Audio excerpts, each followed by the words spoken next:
সত্যি বলতে পদকটা আমার কাছে আসলে যথেষ্ট আনএক্সপেক্টেড ছিল, এতটাই আনএক্সপেক্টেড ছিল যে প্রথমে যখন ফোনটা করেছিলাম ভেবেছিলাম প্র্যাঙ্ক কল, তাই বেশ কাঠখোট্টা ভাবে ডিল করছিলাম। কিছুক্ষণ পরে বুঝতে পেরেছি যে ফোনটা সিরিয়াস। আমাকে পই পই করে বলা হয়েছে যাতে আমি সময় বেশি না নেই, সো আমি খুব সংক্ষেপে 3টি কথা বলবো।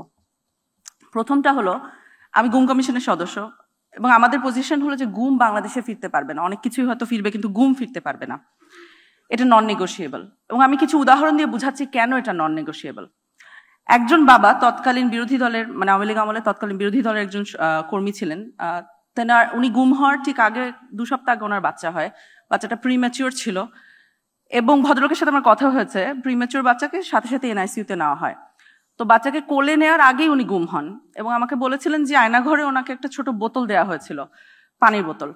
উনি ওই যতটুকু সময় গুম ছিলেন, ওই যখনই ওনার বাচ্চাকে খুব মিস করতেন তখন ওই পানির বোতলটা এভাবে করে কোলে নিয়ে বসে থাকতেন এবং সেটা দিয়ে উনি ওনার বাচ্চাকে স্মরণ করতেন।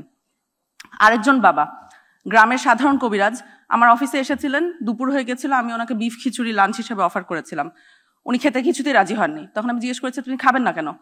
তখন বলেছিল যে যখন উনি গুম ছিলেন তখন ওনার পরিবার এতটা অর্থের অভাবে কষ্ট পেয়েছে যে ওনার বাচ্চা স্ত্রী অনেক সময় না খেয়েছিল, এ কারণে গুম পরবর্তী সময় ফেরত আসার পরে এখন ওনার কাছে বিফ খিচুড়ি টাইপের লাক্সারিয়াস খাবার খেতে উনি স্বাচ্ছন্দ্য বোধ করেন না, এই কারণে আমার ওখানে উনি লাঞ্চই করেন নাই সেদিন। আরেকজন বাবা আমাকে বলেছিলেন যে উনি যখন বন্দী ছিলেন তখন এগেন পরিবার এতটা অর্থের অভাবে ছিল যে চিকিৎসার টাকা দিতে পারেনি বলে ওনার দুটো সন্তান মারা যায়। বাই দ্য টাইম উনি গুম থেকে বের হন ওনার এসেনশিয়ালি কোনো সন্তান আর ছিল না। গুম যে ধরনের ক্ষত তৈরি করে সমাজে সেগুলো চোখে দেখা যায় না, কিন্তু সেগুলো ফিল করা যায়। এই কারণে গুম আর থাকতে পারবে না বাংলাদেশে, এটা হলো নন নেগোশিয়েবল একটা ইস্যু। এটা ছিল আমার প্রথম পয়েন্ট। দ্বিতীয় পয়েন্ট হলো, এই লড়াইয়ে খুব নীরব কিন্তু সবচেয়ে শক্তিশালী সৈনিকরা হলো নারীরা।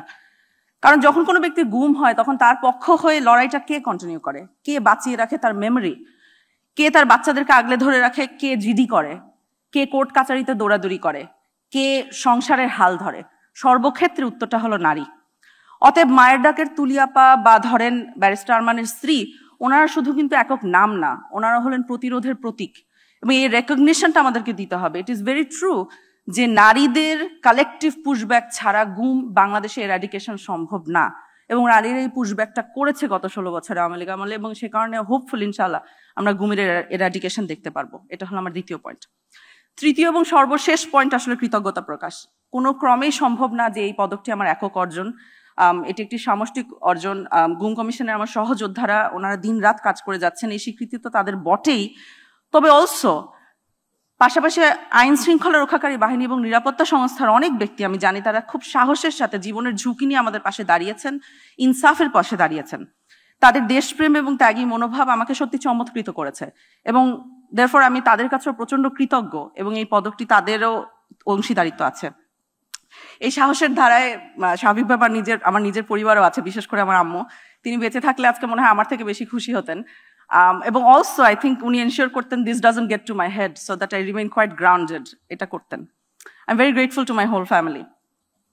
আমার কাছে সবসময় মনে হয়েছে গুমের তদন্তের কাজটা আসলে আল্লাহর কাছ থেকে একটা আমানত, অর্থাৎ যদি এর ফলে ভবিষ্যতে কোনো বাবা পানির বোতল কোলে নিয়ে নিজের প্রিম্যাচিওর সন্তানের অভাবটা পূরণ করতে না হয়, দ্যাটস ইনাফ, তাহলে আমরা সাকসেসফুল।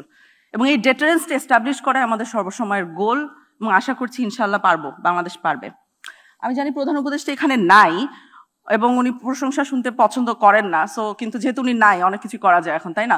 সো যা হোক, করবো না, আমি শুধু এতটুকুই বলি যেটা ওনাকে পরে নিজেও বলবো, সেটা হলো ওনার জন্য আমার অনেক দোয়া হয়, অনেক দোয়া হয়।